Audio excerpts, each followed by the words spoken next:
First ever factory outlet Mukunda jewellery KPHB Kothapet Khammam Somajiguda Hanamkonda. నమస్కారం, మీరు చూస్తుంది సుమన్ టీవీ. నా పేరు కీర్తి. నాతో పాటు ఉన్నారు ప్రముఖ astrologer and family counsellor Kalpavalli అమ్మగారు. నమస్తే అమ్మా. చెప్పరా. అసలు ఎంత టూ టూ డిఫరెంట్ చూడండి, family counsellor and astrologer, psychologist, spiritual astro psychologist, advocate. Advocate. నేను ఏం చదువుకున్నా నాకు తెలుసా అమలు? అసలు మీ పిహెచ్డి పక్కన ఎన్ని కామాలు పెట్టినా పెడుతూనే ఉండాలి. ఆ కామాలు ఫినిషే కావు. అందుకే నేను సింపుల్ గా ఎంచుకున్నా. అదే అంటున్నాను, 12 పోస్ట్ గ్రాడ్యుయేషన్స్ కంప్లీటెడ్. అది ఎవరో చేసుకుందాం, మాది కూడా అందరికి తెలుస్తుంది కదా మరి.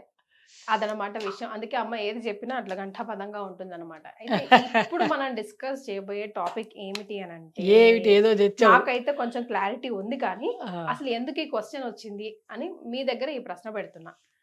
ఎగ్ నాకే పెట్టావా? కోడి గుడ్డు వెజ్జా నాన్ వెజ్జా, శాకాహారమా మాంసాహారమా అన్న క్వశ్చన్ వస్తుంది. I am pure non vegetarian, so I think it's comes under non vegetarian only. కానీ ఎందుకు ఈ ఎక్స్క్యూజెస్? మంచి ప్రశ్న ఇది. ఎగ్ ఎలా వస్తుంది? ఎవరికైనా ఒక పిల్ల అంటే పునరుత్పత్తి అవ్వడానికి ఎగ్ అవసరము.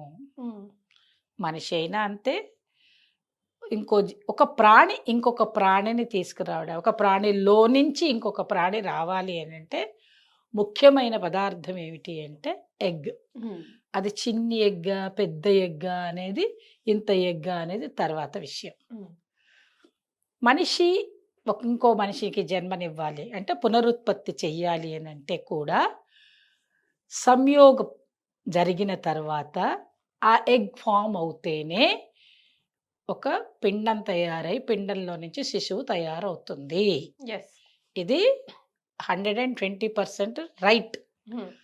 ఇదే సృష్టి ధర్మం. ఒక సృష్టి జరగాలి అని అంటే, జీవి రావాలి అని అంటే ఏం కావాలి? గుడ్డు కావాలి. అలా గుడ్డు రావాలి అని అనుకున్నప్పుడు ఆ గుడ్డు ఎలా వస్తుంది? మనిషి గుడ్డు తినలేరు, ఎందుకంటే మనిషిని ఆ గుడ్డు బయటికి రాదు. మనిషి లోపలే పొదిగే. మేము మన భాషలో మాట్లాడుకోవాలి, గుడ్డు పొదుగుతారు చేస్తారు అంటే లోపలే అమ్మ తయారు చేసేస్తోంది మొత్తం. ఆ సృష్టి అమ్మ అంటే నేను నువ్వు కాదు, శ్రీమాత. మొత్తం లోపల గుడ్డు లోపలికి వెళ్ళిన తర్వాత 3 నెలలు అయినప్పటి నుంచి లోపల లోపల లోపల లోపల కాళ్ళు చేతులు మొత్తం అన్నీ తయారు చేసేసి, అసలు ఆవిడకి తెలిసేమో ఈ బయటకు వచ్చాక గుడ్డును కొరుక్కు తినేస్తారేమో, మనుషులు కారేమో, అందుకే లోపలే తయారు చేసి పంపిస్తారు అంటే మాట ఊరికే అంటున్నా. అలాంటి సృష్టి ధర్మాన్ని శ్రీమాత జగన్మాత చేసింది. అలా కాకుండా జంతువుల్లో నుంచి ఇంకో జంతువు రావాలి అని అంటే కొన్ని వాటికి అయితేనేమో లోపల తయారైపోయి బయటకు వచ్చేవి కొన్ని ఉంటే, కొన్ని మాత్రం బయటకు వచ్చాక తల్లి పొదిగితే వచ్చేవి కొన్ని. అలాంటి పొజిషన్లో వచ్చినదే మనకి కోడిగుడ్డు కానీ బాతుగుడ్డు కానీ. ఒకరు లాజిక్ ఏమడిగారో తెలుసమ్మా?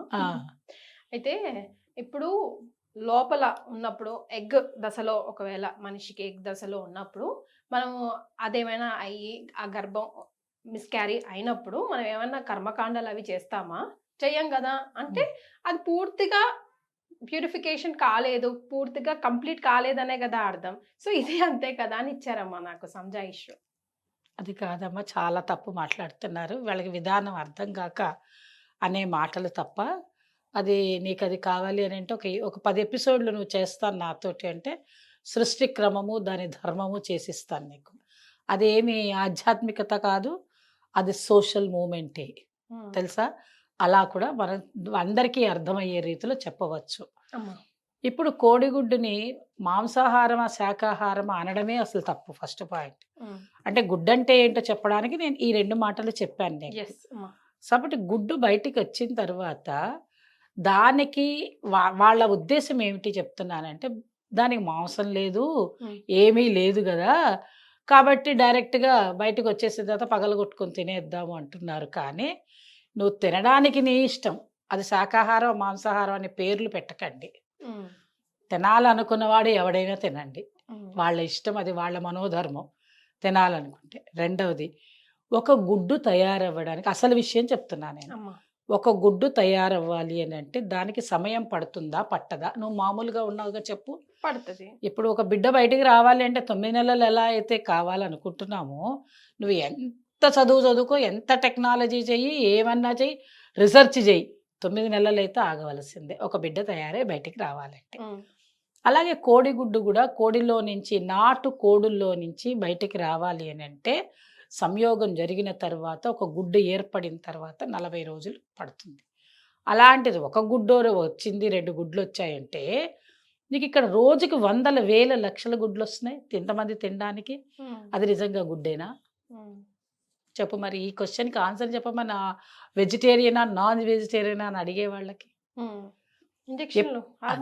అది హార్మోన్స్ అంటే నువ్వు బయట నుంచి కృత్రిమంగా తయారు చేసి క్లోనింగ్ చేసో, లేకపోతే ఒక ఇంజెక్షన్ తోటో ఒక గుడ్డును తయారు ఒకటి టక టక టక బొమ్మలో చూపించినట్టు, పిల్లలు ఆడుకునే బొమ్మలో చూపించినట్టు టకటక పడిపోతే ఆ గుడ్డు తింటే ఎంత, తినకపోతే ఎంత. మనకందరికీ డిజబిలిటీస్ రావడానికి కారణం కోడిగుడ్డు తినే వాళ్ళకి వచ్చే అనారోగ్యాలన్నీ ఇవే. వాళ్ళకి అది అర్థం కావట్లా.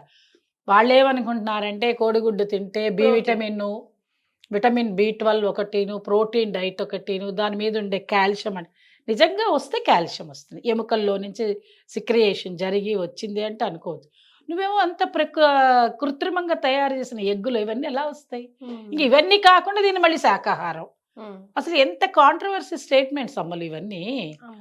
కాబట్టి ఇది మాంసాహారమా శాకాహారమా అనుకునే దాని బదులు అసలు కోడిగుడ్డు కరెక్ట్గా మీరు అనుకున్న విధానంలో ఉందా లేదా, మీరు తయారు చేసి కోడిలో, మరి అదే బయట తయారు చేయొచ్చు కదా, మళ్ళీ కోడిలో ఎందుకు తయారు చేస్తున్నారు? కోడిగుడ్డుని కోడిలో ఎందుకు తయారు చేస్తున్నారు? దీనికి ఆన్సర్ ఇవ్వమనండి. కోడికే ఇంజక్షన్లు ఇవ్వడం, కోడికే అన్నీ చెయ్యడం, ఆ కోడి ఏమో టకా టకా టకా టకా టకా. దాని మాంసం కూడా మీరు రోజుకి అసలు 1 కిలో మీకు కోడి మాంసం తయారవ్వాలంటే కనీసం 30-40 రోజులు పడుతుంది నాటు కోడి తయారవడానికి. పుట్టంగానే కోడి కిలో వచ్చేస్తుందా? రాదు కదా. మరి అంత నాటుకోడి కావాలి అంటే ఎన్ని రోజులు టైం పడుతుంది? మనకి తెల్లవారులేస్తే కొన్ని వేల లక్షల మంది తినాలి కదా. మరి చికెన్ తినాలి అన్న వాళ్ళకి ఎలా వస్తుంది అంటే ఇలా తయారు చేస్తున్నారు కాబట్టి. దీనివల్ల ఏమవుతుంది, మనం ఏదైతే అనుకుని తినాలనుకుంటున్నామో అది కరెక్ట్ ప్రొసీజర్ ఆహారం అవ్వడం లేదు.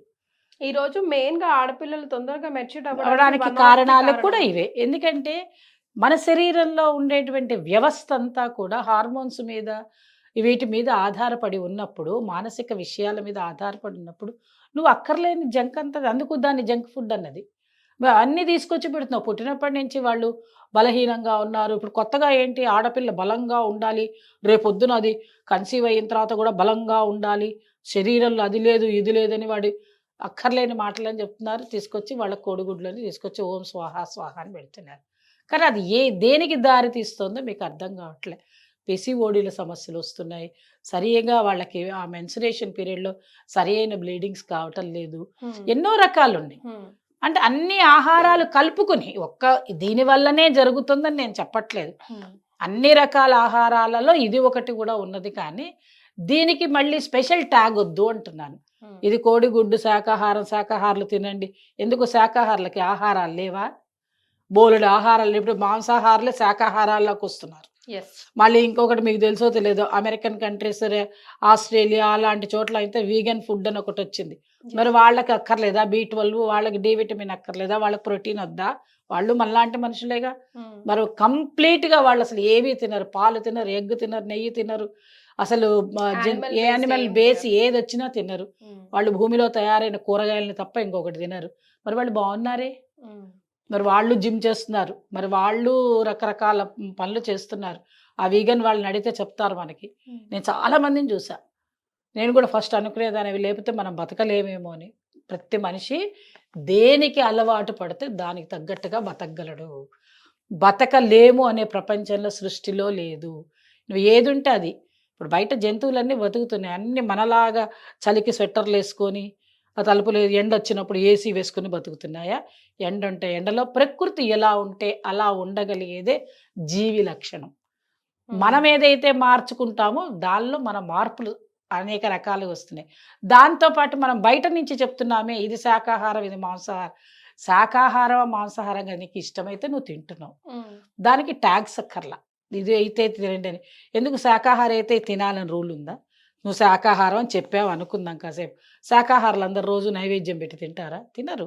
అదొక శరీరంలో నుంచి వచ్చిందే. అంటే ఏంటి అసలు నిజంగా గుడ్డు ఎలా తయారైతుంది? ఋతుక్రమం ఆపిన తర్వాతే కదా వచ్చేది. మనం కూడా మనిషి కూడా అంతే కదా, ఒక గుడ్డు ఫామ్ అవ్వాలంటే ఆ 9 నెలలకు మనకి ఋతుక్రమం ఉండదు కదా. అవునమ్మా. అలాంటి దానిలో నుంచి వచ్చి తయారైనటువంటి బయటకు వచ్చిన తర్వాత ఆ గుడ్డుని నువ్వు శాకాహారం, నువ్వు తింటే బాగుంటావు చెప్పడం ఎందుకు? నీకు నచ్చింది నువ్వు తింటున్నావు. ఇప్పుడు మాంసం తినేవాళ్ళు ఎవరైనా వద్దంటున్నారా, కాదంటున్నారా అనటం లేదు. ఇది కూడా అంతే, వాళ్ళు తినాలంటే తినచ్చు, కానీ దీనికి శాకాహారం ట్యాగ్ అనే పెట్టండి. ట్యాగ్ మాత్రం పెట్టకండి. తినేవాళ్ళు తినండి, ఎవరు వద్దంటం లేదు, తప్పేమి లేదు. వాళ్ళకి కావాల్సిన ఎవరి స్వతంత్ర జీవనం వాళ్ళదమ్మలు, ఎవరి మనోభావన వాళ్ళది.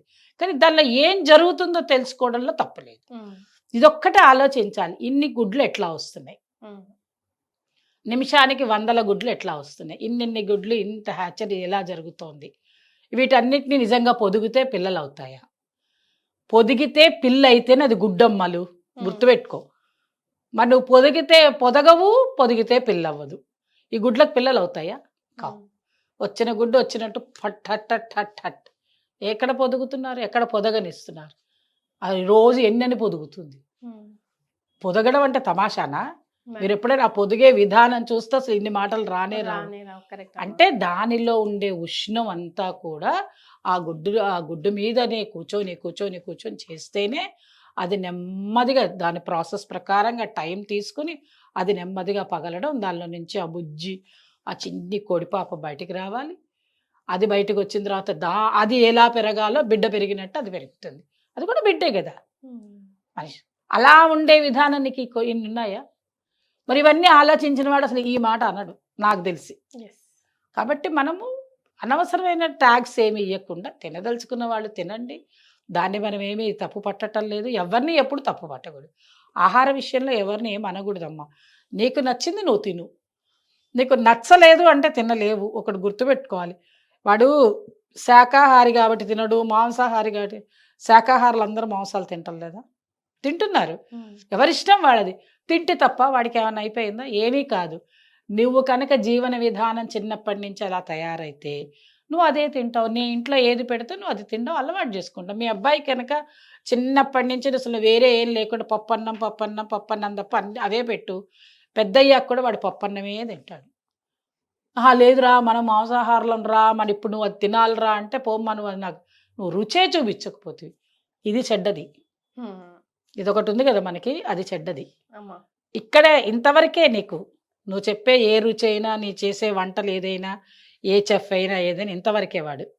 ఇక్కడికి వెళ్ళాక అందరం ఒకటే. అలా భగవంతుడు ఇక్కడ అంతా ఒకటిగానే చేస్తాడు. ఇక్కడ మాత్రమే నువ్వు డిఫరెంట్గా చూసుకోగలుగుతావు. కాబట్టి ఇన్ని విషయాలు కూడుకుని ఉన్నాయి. కాబట్టి కోడిగుడ్డు అనే మాటకు తీసుకుని అది కోడిగుడ్డు అంటావా, గుడ్డు అన్నావు నువ్వు, అందుకే తెలివిగా గుడ్డ అని అడిగావు, కోడిగుడ్డ అనలేదు. ఇది కూడా బాగానే ఉంది. సో గుడ్డు శాకాహారమా మాంసాహారం అనే ట్యాగ్ బదులు ఇష్టమైన వాళ్ళు దాన్ని తీసుకోవచ్చు, లేని వాళ్ళు లేదు. కానీ గుడ్డు ప్రాసెస్ మాత్రం ఇది అనే విషయం మనం తెలుసుకుంటే నీకు నాకు ఇద్దరికి క్లారిటీ ఉంటుంది. సూపర్ అమ్మా, ధన్యవాదాలు.